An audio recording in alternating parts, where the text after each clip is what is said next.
యేసుక్రీస్తు నామములో బెతస్తా విడుదల పరిచర్య తరపున మీకు ప్రేమపూర్వకమైన వందనాలు. ఈ దిన వాక్య ధ్యానము, నీకు మొరపెట్టు వారు అందరి ఎడల కృపాతిశయము గలవాడువు. కీర్తనల గ్రంథం 86వ అధ్యాయం 5వ వచనం.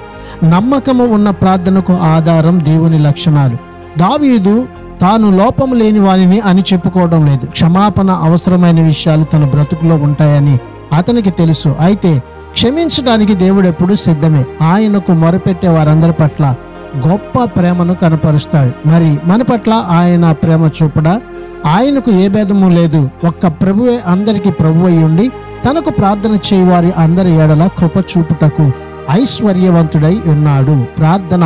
కృపా సత్య సంపూర్ణుడా మా మంచి యేసయ్య, మరొక నూతన దినాన్ని మాకిచ్చినందుకు నీకు వందనాలు, స్తోత్రాలు చెల్లిస్తూ మా ప్రతి బలహీనతలను, ప్రతి పాపమును మన్నించి నీ ప్రేమ చేత, నీ కృప చేత మమ్మల్ని లేవనెత్తి బలపరచుమని యేసు నామములో అడుగుచున్నాము తండ్రి.